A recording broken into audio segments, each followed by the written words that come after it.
Mbola mame voninahitra anao Andriamanitra ray zanaka fanahy masina. Ilay Jehovah tompony maro ilay mbola mitonana indray amin'izao fotoana izao. Ahafahany miaraka midera sy mankalaza ny anaranao ary mifampahery amin'ny alalan'ny teninao. Tonga ny fotoana Jesosy hanambarana ny hafatra indray amin'ity androany ity. Te hampanantena fiainana vaovao anay ianao Jesosy ny amin'ity androany ity ka dia misaotra anao sahady ny amin'izany fitiavanao lehibe izany. Ankehitriny arahan'i Jesosy te manaiky fitaovana eo am-pilatananao ka dia ampiasao ny vavako. Hitoro ny fahamarinanao Jesosy sy ny fahalalana avy aminao. Le vono manofiko Jesosy foka ny fahatakarana avy amin'ny fanahinao masina no hitoetra atao anatiko anatin'ny saiko ny foko ny masiko Jesosy ary tsisy ho hita tsy ho reto ny tapatapan'ny Satana. Efa lavitra aminay tsirairay avy izany dia ireo ny mpanomponao ataovy tonga vo mamoa tsara ao anatin'ny tsirairay avy indray Jesosy ny teny afafiny amin'ity anio ity dia ho tonga fampahirezana ho an'ny tsirairay. Dia misandrata Andriamanitra ray fanao rerian'ny voninahitra mandrakizay.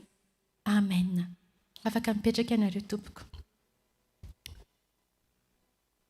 Dia mbola ao ampitomboana amintsika mandrakariva ny hery havana ny fahasoavana sy ny fiadanana avy amin'ilay Andriamanitra ray sy Jesosy Kristy tompo. Ary dia mbola mamerina ny fiarabana amintsika tsirairay avy tratran'izao andro alahady mahafinaritra izao indray. Androany ry havana tena hoe arak'izany hoe tena te hampanantena fiainana ao antsika Jesosy androany. Misy lalam-baovao indray tiany Jesosy soritana amin'ny fiainantsika tsirairay avy androany. Fa raha hatrany amin'ny sitrapon'Andriamanitra izy ny teny hoe aza matahotra. Dia mbola nanambara izy tany amin'ny 10 minitra ny sekoly na niodina tamin'ny rayany ary ny zanany dia niraisin'ny rayny tampitiavana tao anatin'ny fifaliana ary dia mbola nitenenany hoe ity le zanako malalako le sitraky ny foko ilay efa very fahita indray.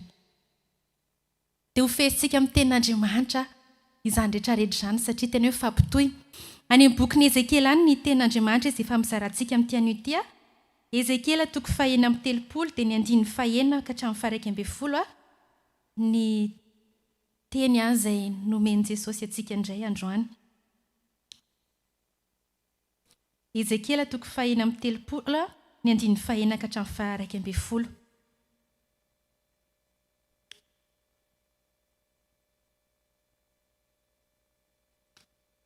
Alohan'ny hamakitsika izany teny izany ry havana dia tiako zarena amintsika ny momba ny Ezekiela dia izao hoe raha nanendra ny Ezekiela ho mpaminany Andriamanitra dia nitenenany hoe ry zanak'olona ano izay hitanao.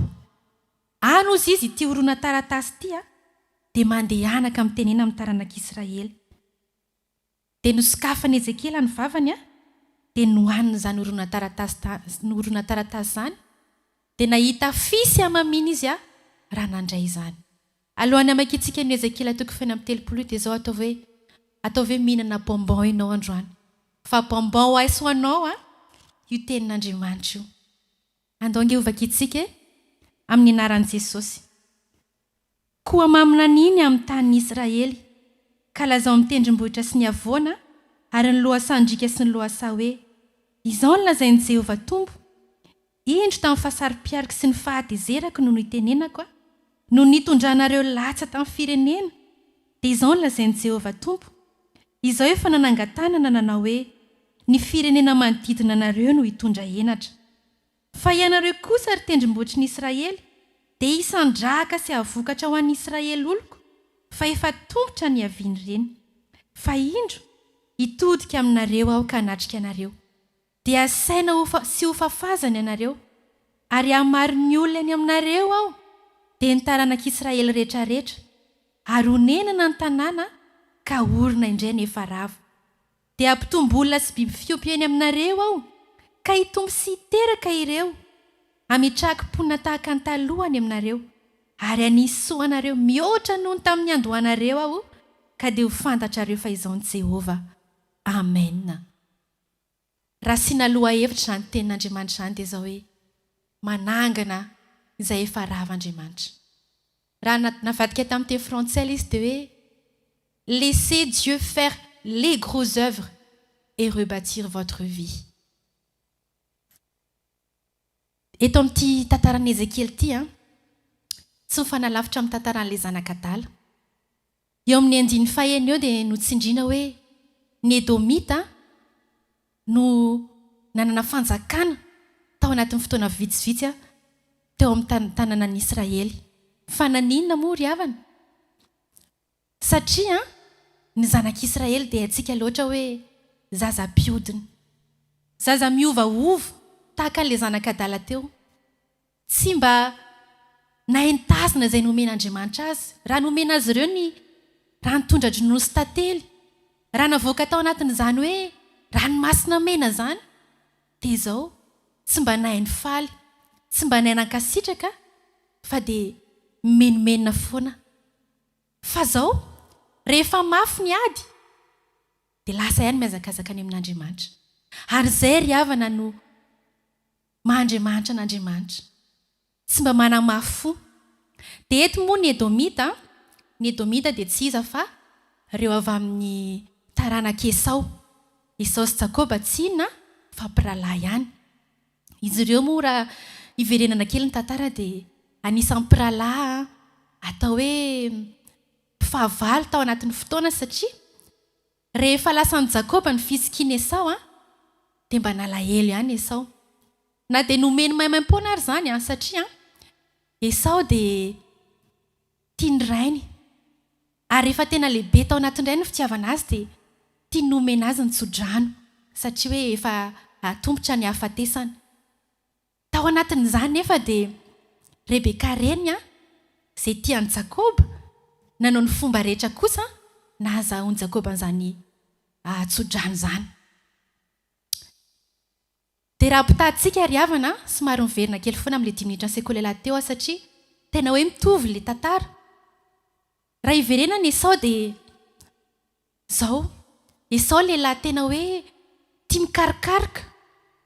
Izy moa mpiompy dia tao anatin'izany fiompiana izany dia manao ny fomba rehetrarehetra tena hoe amelomana ny biby ompiana, manao ny fomba rehetrarehetra tena hoe avelona an'izany fiompiana izany.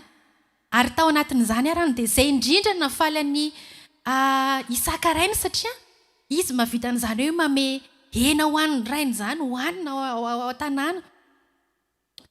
Dia nefa ny Jakoba tao anatin'izany dia lehilahy tena hoe raha olombelona no mijery azy dia hoe kamolahy Jakoba, satria ny andro tokom-piainana dia mipetraka eo malonan'ny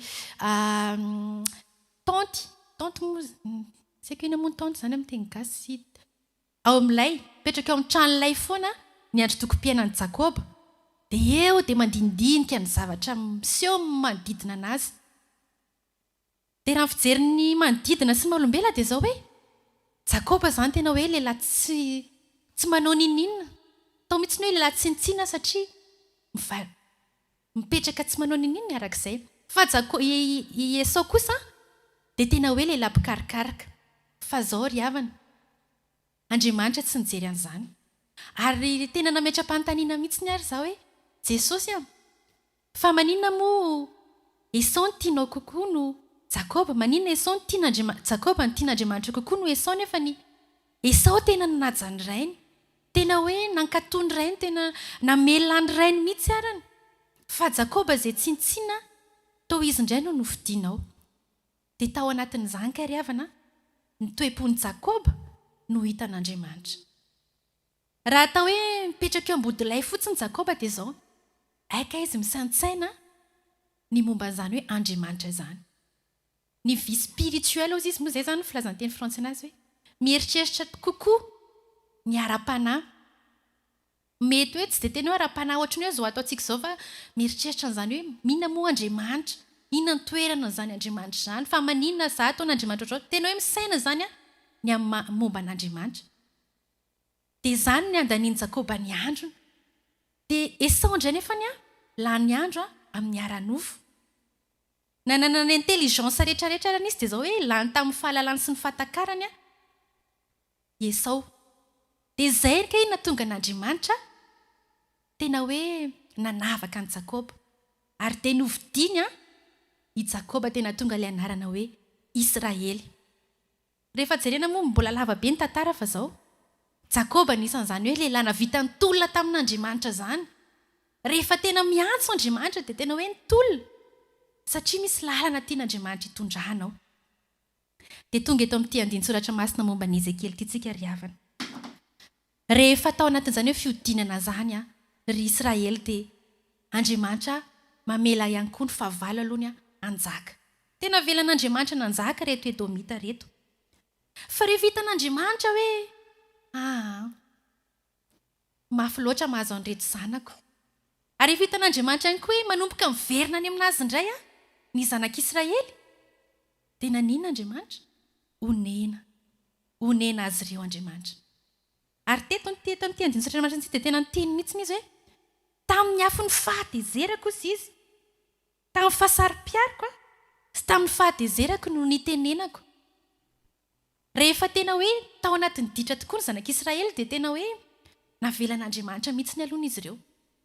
Satria tesitra izy, sari-piary izy satria manala baraka ny voninahiny reto zanak'Israely reto. Taditsika angamba ny tantaran'ny Joba izay tena hoe raisitsika foana matetika rehefa misy ny fanoharana.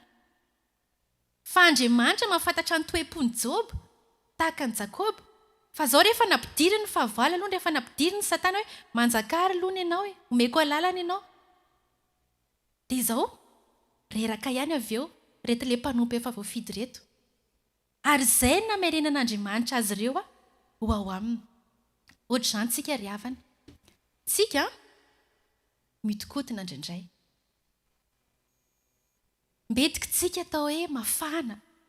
Mbetika tsika tena hoe tena misaintsaina izany asan'Andriamanitra izany. Fa indraindray koa tsika reraka. Dia ao anatin'iny arerahantsika iny dia lasa tady misitaka moramora. Misitaka moramora. Ohatra ny hoe miray amin'Andriamanitra ihany fa tena tsy tena ao anatin'ilay fifandraisana lalina tokoa. Dia misitaka moramora. Dia lasa mimangatsika. Dia lasa voasitony izao tontolo izao. Tahaka ilay zanak'Adala. Fa rehefa mafy indray ny ady, dia verina ao ambala indray. Dia androany Andriamanitra miteny ry havana. So tsika mieritreritra hoe zaho efa niorina tao amin'i Jesosy ihany fa zaho alavo. Zaho tena ketraka noho ny amin'ny fiainana. Mety tsy verina amin'Andriamanitra intsony ianao hoe zaho ve raha verina amin'Andriamanitra dia ho raisiny indray? Dia androany Jesosy miteny asa ianao fa mandray ianao izy. Mandray asa ianao Andriamanitra. Aza manao mihitsy ny hoe ka zangy ohatrany tsy mety tanteraka mihitsy. Malemy ihany ny nofo izy ny ten'Andriamanitra fa ny fanahy efa maniry ihany. Fa hitan'Andriamanitra io fanahintsika tsirairay avy io maniry azy. Dia izay ry havana androany ataovy lehibe ao anatinao. Ninina mety hoe fahalementsika dia izao. Aza mamevana ny fahalemena fa izao hoe Andriamanitra mandray afoana. Ary rehefa mandray anao Andriamanitra, rehefa ao anatintsika, ny manaiky kosa nefany, horatsanan'Andriamanitra, ho volen'Andriamanitra zava-baovao, dia afaka miasa malalaka izy. Aza manaiky ho resy izany ny fahalemena. Aza manaiky ho resy ny fahotana, aza manaiky ho resy n'izao tontolo izao. Fa izao mandao toerina dia tena hoe hitoetra lalipaka amin'izany Andriamanitra izany. Dia izao ao anatin'izany fiverenana izany sy araka izany hoe alehibe ny fitiavan'Andriamanitra izany, dia izao hoe mampanantena fiainan'Andriamanitra. Eo amin'ny 15 izy dia hozy izy fa ianareo kosa ary tendrombohitra Israely dia isan-draka sy avokatra ho an'ny Israely oloko. Raha atao hoe maina ny tany raha maina ny tendrombohitra. Satria nanino noho ny fahatezerin'Andriamanitra. Fa rehefa miverina ny mpanompony dia hozy izy hoe hampamokatra indray handehana indray hozy izy Andriamanitra. Dia hozy izy fa indro hitodika ao aminareo ka natrika anareo dia asaina sy hofafazana ianareo. Jerenge ry havana izany alehibe ny fitiavan'Andriamanitra. Izy tsy mba mamela mosina hoe za tsy haino anao tsony na hoe miteneno eo ianao fa enoko eo ihany. Fa tena miteny mihitsy izy eto hoe hitodika ao aminareo aho ka natrika anareo. Manao fasafasy amintsika Andriamanitra ry havana. Ary eo anatrehan'izany fanatrehan'Andriamanitra izany mihitsiny no hitenenana ilay fampanantenana hoe hamary ny olona eo aminareo izy dia ny tanàn'Israely. Ary honenana indray ny tanàna ka orina indray ny efa rava. Eo amin'ny hoe orina indray ny efa rava. no andao tsindrintsika kely. Ao anatin'izany hoe fandravana izany.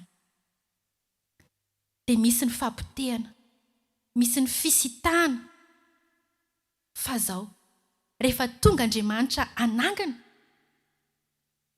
dia misy ny fanantenana, misy ny fijoroana, dia misy ny fahamafisana. Rehefa anangana tranontsika ry havana dia izao hoe misy ny fototra, dia ao anatin'ny fototra vao misy ny fananganana tanteraka. Ny fiverenantsika izany ry havana dia izao hoe andao tena mafy mihitsy ny aloha ny fototra hoe miverina amin'iza marina, dia ina amin'izay ilay bazy, ina amin'izay ilay dingana. Miverina amin'Andriamanitra tsika, fa raha miverina amin'Andriamanitra tsika dia ina amin'izay ilay tena fototra ankoatran'Andriamanitra izay hoe itenenantsika hoe hiverina aminazy. Tsika izany tsy mijanona intsony fotsiny hoe hiverina amin'Andriamanitra dia vitatra eo. Fa raha hiverina ary tsika dia ina amin'izay ilay ina amin'izay ilay dingana ao ataontsika. Dia ao anatin'izany ny fanoloran-tena. Ao anatin'izany ny fiezana mitady ny fahamasinana. Izany ry havana. Ary izaho manokana ry havana, tena hoe anisany maharesy lahatra dia izao. Ary tena hoe mbola angatahana amin'i Jesosy foana. Mety efa nizaraiko tamintsika teto izany fa tena hoe mbola verina foana satria Andriamanitra ry havana mitady olona masina. Mety toy isika efa ahoana moa ny hatanterahana an'izany fahamasinana izany. Dia hozy aho teo hoe mety hoe ny fialana amin'ny fahazaran-dratsy. Fa izao rehefa tena tonga ao fanatrehan'Andriamanitra tsika ry havana ka ampidin'Andriamanitra amintsika ny fanahiny, dia tanteraka ny fahamasinana. Izany atao hoe fahamasinana, ny anapidinan'Andriamanitra ny fanahiny ato anatintsika. Ary rehefa izany no betsaka ato anatintsika, dia tonga amin'ilay tanjontsika hoe fifandraisana lalina amin'Andriamanitra. Andao tena hitongitsika mihitsy ny ry havana izany hoe ampitomboa ny fahamasinana atao anatiko Jesosy eo. Andao izany tsy hiteny fotsiny hoe raha mora tezitra dia tsy hiteny fotsiny aho hoe za Jesosy ampio amin'ity za mora tezitra ity. Fa andao tena angatantsika mihitsy hoe Jesosy ampitomboa ny fahamasinana atao anatiko. Fa rehefa lehibe nge ry havana ny fahamasinana atao anatintsika, dia mino aho fa izany toetra ratsy rehetrarehetra izany miongotra satria ny fanahy masin'Andriamanitra mihitsy no mahazo vahana atao anatintsika. Dia izany andao tena hitongina amin'i Jesosy hoe ampitomboa Jesosy ny fahamasinana atao anatiko. Araka ny ten'Andriamanitra hoe izaho sy ianao ange tempolon'ny fanahy masina. Tsapantsika ve izany hoe maha-tempolon'ny fanahy masina antsika izany? Tsy mijanona fotsiny amin'ny endrika ivelany hoe madio fitafy, milamina ny ivelany. Fa ny ao anatintsika eo mihitsy ny tena andao izana hoe tena tafatoetra ve izany fanahy masina izany? Misy présence ny fanahy masina mihitsy ve izany ato anatiko izany? Matetika mantsika dia izao hoe feno ny fanatrihanao ny toeranay fanahy masina. Feno ny fanatrihanao ny momba anay. Fa andao tena izay mihitsy hoe momba ny ato anatiko mihitsy ny fanahy masina. Mba hahafahan'ny fanan'Andriamanitra midiriger ny fiainantsika. Mba hatanteraka an'ilay teny nge ry havana hoe satria tsika hoe velon'ny finoana, tsika tsy velon'ny fahitana intsony fa velon'ny finoana. Mba hahatonga ny ten'Andriamanitra mihitsy ny teny hoe tsy izay rehetra efa hitan'ny maso na efa ren'ny sofina na izay rehetra ny eritreretintsika no noman'Andriamantsika, fa ny contraire an'izay, ilay zavatra mbola tsy nisaintsaintsika mihitsiny, ilay zavatra tsy projeantsika. Nefa ataon'Andriamanitra malona antsika dia izay no mahazanak'Andriamanitra antsika. Dia nefa rehefa ny feno fanahy masin'Andriamanitra tsika dia tonga amin'izay fahatakarana, tonga amin'izay fiainana izay. Dia mahatonga ny ten'Andriamanitra sy ny sitrapony tonga teo hoe mahatonga antsika tsy hitoetra ao anatin'ny fahatahorana intsony. Mahatonga antsika hitoetra ao anatin'ny fanantenana isan'andro isan'andro. Ninona izany mampisaringotra antsika amin'izao ankehitriny izao dia izao hoe androany Jesosy te hiteny asaina hoe ataovy lehibe ao aminao aho, fary lehibe ao aminao aho. Raha tena ataonao bazy ny fiainanao za sy ny fanahiko izy Andriamanitra, dia hozy izy hoe ampitombo olona hozy izy, ampitombo biby fiompy eo aminareo. Mety hoe tsy mpiompitsika, fa mety endrika hafa ny ampitomboan'Andriamanitra anatsika. Dia hozy izy ka hitombo sy hiteraka ireo. Tsy ataon'Andriamanitra mitombo fotsiny izany hoe ny biby sy fiompy, fa hozy izy mbola hiteraka koa ireo. Dia hamaro ao anatin'ny fiainana hozy izy. Hametrahako mponina tahaka ny talohany aminareo. ary anisy soa anareo mihoatra no tamin'ny andohanareo aho. Jerenge riavan'izany fampanantenan'Andriamanitra. Ny soa izay omeko anareo izy dia maninona? Mihoatra noho ny tamin'ny andohanareo. Tsy mahafaly antsika ve maino an'izany tenan'Andriamanitra izany? Mahafaly. Ary ao anatin'izany fampanantenana izany teo izy Andriamanitra hoe ka dia ho fantatrareo izy fa izaho ny Jehovah. Mbola te hanamafy Andriamanitra androany ry havana. Mbola te hanapirofo Andriamanitra androany hoe tsy misy afa-tsy izy irery ihany. Tsy misy toa azy eto amin'izao tontolo izao. Ka raha miverina amin'indray tsika dia vonina indray antsika izy. Raha tena mino azy tsika, raha tena tia azy amin'ny fitiavana marina tsika, dia izao ho tanteraka amintsika ireo tenireo. Raha efa niodina zasy ianao, raha efa nanamafy fotsy zasy ianao, raha efa nanamafy fiatoka zasy ianao ka miverina amin'Andriamanitra indray dia izao hoe handray antsika izy. Ary ampitombo mihoatra izay efa nieritreretintsika fa tsara sy nahafinaritra tany aloha tany no ataon'Andriamanitra eo amin'ny fiainantsika. Raha tena raisintsika amin'ny finoana izany teny izany dia ho hitanao ny voninahitr'Andriamanitra hatramin'ny androany ka ho mandrakizay. Ho azy irery ny voninahitra. Amen.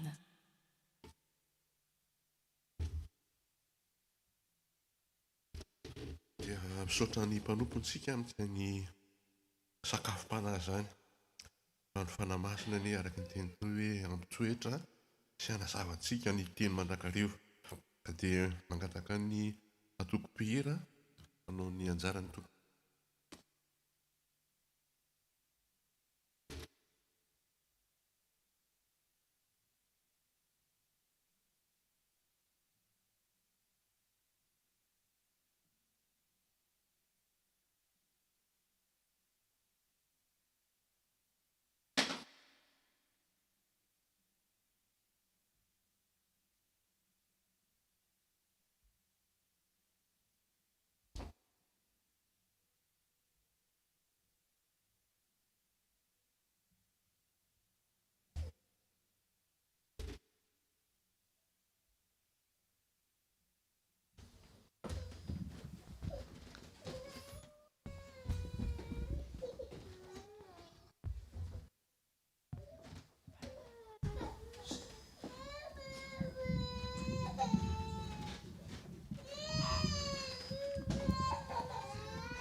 Miarahaba antsika rehetra amin'ny anaran'i Jesosy Kristy tonga ny fotoana ilazana ny raharahany fiangonantsika. Misaotra ny tompo lehibe tafahoana soamantsara itondray amin'ity anio ity dia toy izao indray ny semaine antsika amin'iny prochaine iny ny programa rehetra dia tahaka ny alarobia ny fivorian'ny birao amin'ny 7 ora isaky ny alarobia. Ny vendredi ny mpiandry no mianatra amin'ny 7 ora koa. Ny mpiomana ny samedi. Ny samedi koa ny fianarany ny sampana rehetra, ny tokopihira, mianatrira, ny chorale, ny louange, ny ankizy misy SMS moa amin'ny fampilazana an'izany. Dia ny alahady lahady fahatelo tsika amin'ny heriny lahady fahatelo misy ny asa fampahirezana dia misy ny fijoroana vavolombelona amin'ny alahady zany dia miditra amin'ny 10h30 antsika amin'ny alahady io. Izay no raharaham-piangonantsika dia miarahaba koa ny izay voatonga nandalo eto amin'izao fiangonana FPTM HAUTE SAVOIE zao miarahaba anareo miarahaba ny fanilo tonga soamantsara dia faly izay mandray anao, faly ny fiangonana mandray anao. Miarahaba tsy haiko ny anaran'le anankiray fazafady miarahaba mino ando mino sy ando mino sy ando misy anankiray anankiroa zany zareo anankitelo zany zareo zany fa ny tonga mandalo eto amintsika dia faniritsika hoe mba miaraka amintsika foana izy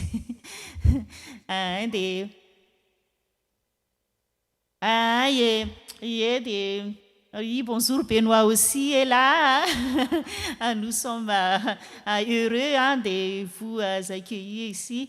Dia zay dia raintsika Jesosy faly mandrakarivintsika ho aminy dia zay fa dia misaotra amin'ny tompontsika. Izany mahatonga ilay fitenenana hoe fahasoavana amin'ny ampifahasoavana hoe tatio ny olona any amin'ny valan'ny tompo ka dia voninahitra ho an'Andriamanitra irery ihany. Izay atao hoe mety ambavaka ny zavatra rehetra. Ankehitriny efa manombonomboka maramarana amin'ny fotoana isika noho ny fanatazana ny rakitra tsika amin'izao fotoana izao. No hira isika FPTM 720 fanavaozana izay magaga tokoa satria magaga isan'andro isan'andro ny fiton'Andriamanitra ny fiainan'ny zanak'olombelona indrindra fa ny kristianina izay tena hoe mino azy dia mahatsapa hoe misy fahagagana isan'andro isan'andro ataon'Andriamanitra ny fiainanao amin'izay zavatra rehetra ataonao. Ny FPTM 720 fanavaozana izay magaga tokoa. Rehefa tapitra ny fanatitra dia atsahatra dia hiaraka hitsangantsika n'olotra ny rakitra hivavaka. Misaotra tompoko. Oh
sanitoya iza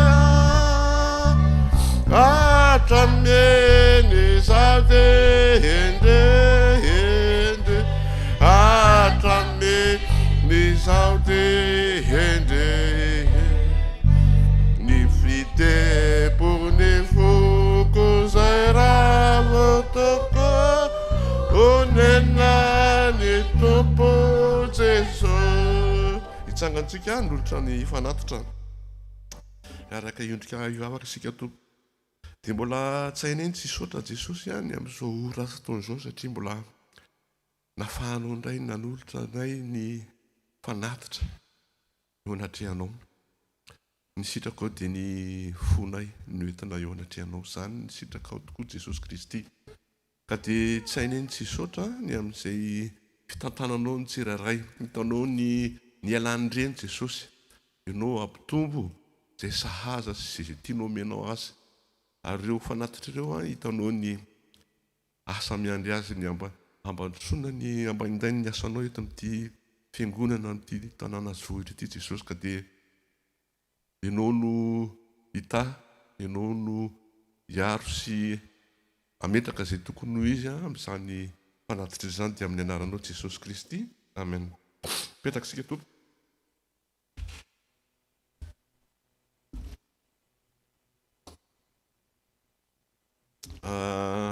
Ray volana latsaka sisa dia ho avy ny iny ty fantatritsika Krismasy zay. Dia inona no zanako ny jetilisa zao hoe hanao fety be, efa manomboka ny publicité hoe ary misy fety fa zao ny kristianina dia zao hoe miandry ampantoniana izany fety zany hoe mba ho tena Krismasy atsapan'ny olona rehetra fa tena hoe Jesosy Kristy teraka ho atsika.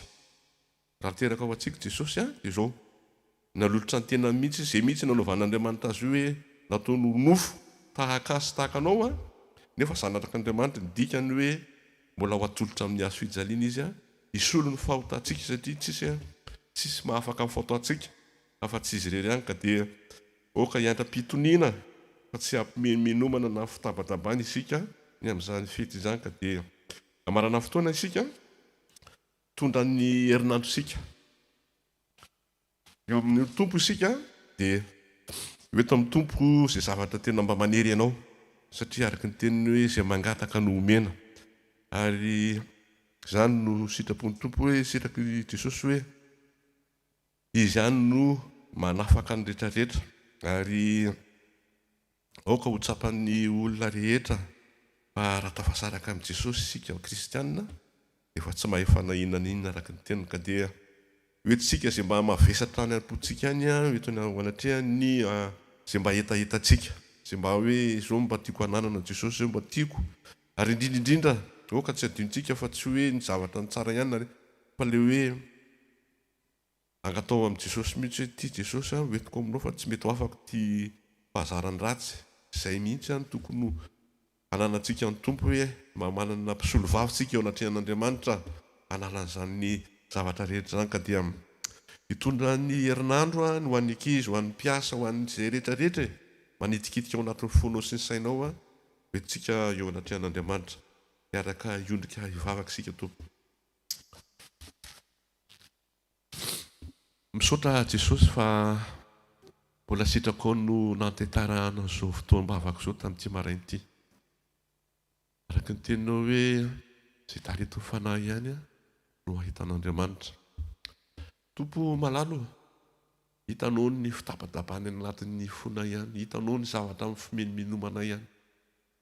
Ary ianao nefa nametoky anay anangana izay rava ianao Jesosy, ary indrindrindrindra andravina izay mikitotoana ny amin'ny fiainanay. Tompo malalo, misaotra ny amin'ny herinandro vaovao izay menao anay raha mety ianao Jesosy. Tsy afaka ny hanery anao izay sanatria fa kosa tena mangataka ohatran'ny mpangataka hoe mba herinandro anjakanao, herinandro tena hoe isehon'ny voninahitra ao sy ny fahagaganao ny amin'izay zavatra rehetra ataonay. Ary no moa mampianatra any Manakariva Jesosy hoe ny anao natao lolarana Manakariva fa ny anay dia orinan'izany rehetrarehetra zany mba hisehon'ny voninahitra ao ny amin'ny fiainanay ary mba tena hoe fitoriana ho an'ny olona manodidina anay fa hoe manana anao tokoa zahay Jesosy fa tsy mba sanatria hiteny anandratsy ny anaranao sanatria Jesosy tsy zany fa kosa tena hoe ho fitaratra izahay naiza misy anay naiza toerana misy anay ary indrindrindrindra Jesosy ty vavanay ity mba tena hoe vava anonona fahasoavana Manakariva teny tsara Manakariva manoloana ny amin'ny fianakaviana amin'ny ankohonana ny amin'ny sakaizana amin'ny namanay na mpiara-miasa aminay dia mba amoaka teny soa sy fahasoavana Manakariva ny vavanay ka dia Manakariva kely ny fisainanay fony ny fisainanay kely ny fahalalanay fa mba mahatsiaro se Jesosy ankehitriny zay reto hoe jerevo marary naiza misy azy indrindra ny amin'ny firenena ihany ny amin'ny fahasarotan'ny fiainana ianao le mpitsabo tsara indrindra Jesosy Kristy ka mangataka aminao zay raha mamety ianao Jesosy jerevo ny indrafonao reny marary rehetrarehetra reny eny na dia ty amin'ny toerana misy anay ity koa ary Jesosy jerevo marary ara-panahy marary ara-nofo dia hoentina eo anatrehanao ireo mpianatra Jesosy hientina hianatra rapitso dia mba tolory fahendrena tolory tolotsaina mba oloha fahatsofofanany Jesosy Kristy hiaro azy ny amin'ny loza ho amin'ny fakapanana zao tontolo zao indrindra ny tanoranay Jesosy Kristy tena midongy aminao zahay tena hoe aniraka ny anjelinao ary anisy manda naiza misy azy na amin'ny toeran'inona na amin'ny toeran'inona fa zay dia tsy mahay mitaizan'ireny tanora sy ny zanaka ireny ianao no antoka ianao no assurance tsara indrindra ny amin'ireny tanoranay ireny ka dia mametraka azy sahady eo am-pelatananao zay anao ny asa mandrara Jesosy io tafio hery tafio fahasalamana ahafahanay mba manao ny adidinay ka mametraka izany Manakariva eo am-pelatananao matsiaro manokana ny ray aman-dreninay zay Jesosy ny any amin'ny firenenany voanay ny andohanay ray aman-dreninay ara-panahy ny any manolotrony rehetrarehetra any mba hitsimbona sy hivimbona ary hitahy Manakariva andreny ianao Jesosy mba nuiza ny asa zay nametrahanao azy ireo ray aman-dreninay koa ara-panahy ty am-pitanamasina napetraka eo am-pelatananao tsy diso anjara fa kosa mba manana ny anjara keliny eo am-pelatananao dia misaotra ny amin'ny zavatra rehetra amin'ity herinandro ity fa apetraka sahady eo am-pelatananao ary ianao fanahy masina elo lalana Manakariva ampatsiahanay amin'izay zavatra tokony ho ataonay sy tsy ho ataonay indrindrindrindra manoloana ny fiainanay isanandro ka dia misaotra ny amin'ny tamin'ity androany ity fa tsapanay fa teo anilanay tokoa ianao Jesosy Kristy ka raha ivoaka ity toerana ity zay dia mba anana tokoa haim-panahy vaovao indray entina hiatrehana ny herinandro vaovao ka dia amin'ny anaranao Jesosy Kristy no ametrahany an'izany vavaka izany misaotra tompo amen.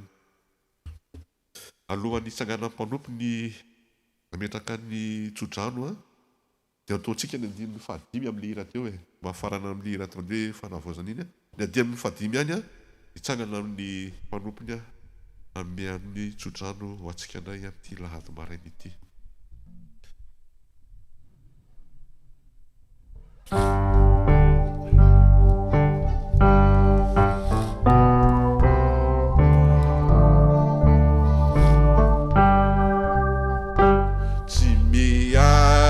Misotra makany toko ny zokiolo tamin'ny izao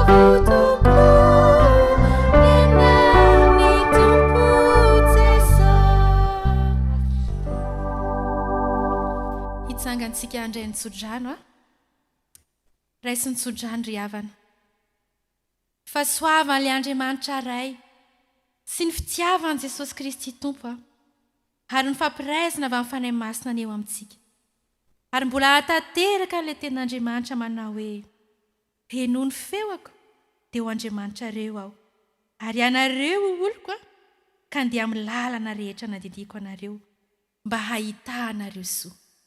Misaotra Jesosy ny amin'ny teninao a.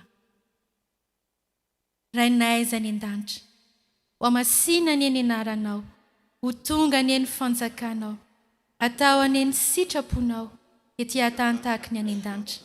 Meo anay ny ozy any nasahaza ho anay, ary namelany ilokay tahaka ny namelanay izay meloka taminay. Ary aza mitondra anay amin'ny fakapanahy, fa manafanay amin'ny ratsy, hanao ny fanjakana sy ny hery, ary ny voninahitra mandrakizay. Amen. Dia ho tanteraka tokoa an'izany amin'ny anaran'ny Ray sy ny Zanaka ary ny fanahy masina. Amen. Dia samotahin Jesosy daholo tsika ry havana.